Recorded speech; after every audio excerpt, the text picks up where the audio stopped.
घटक संख्याज्ञान उपघटक 1 ते 100 या संख्यांवर आधारित प्रश्न. विद्यार्थी मित्रांनो, संख्याज्ञान या घटकासाठी आपणास असा एक सारणी तक्ता तयार करायचा आहे, ज्यामध्ये 1 ते 100 पर्यंत संख्या आपण क्रमाने लिहिलेल्या असतील. असा जर आपल्याकडे 1 ते 100 संख्यांचा सारणी तक्ता तयार असेल तर आपल्याला संख्याज्ञान या घटकावरील प्रश्नांची उत्तरे सोडवताना खूप मदत होणार आहे. आणि जेव्हा तुम्ही प्रत्येक प्रश्न स्वतः या संख्या सारणीवर करून पाहाल तेव्हा तुम्ही कधीही हा घटक विसरणार नाही.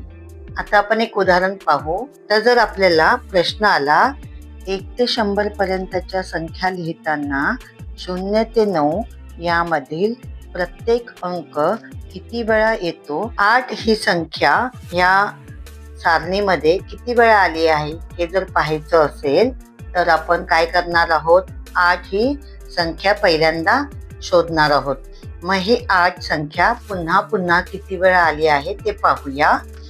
बघा, पहिल्यांदा 1 2 3 4 5 6 7 8 9 10 11 12 13 14 15 16 17 18 19 आणि 20. म्हणजे आपलं उत्तर आलेलं आहे 8 ही संख्या या 1 ते 100 मध्ये 20 वेळा येते. अशाच प्रकारे आपल्याला प्रत्येक संख्या 0 ते 9 ही प्रत्येक संख्या किती वेळा आली आहे हे शोधून पाहायचे आहे. त्यासाठी आपल्याला ह्या सारणी तक्त्याचा उपयोग होणार आहे.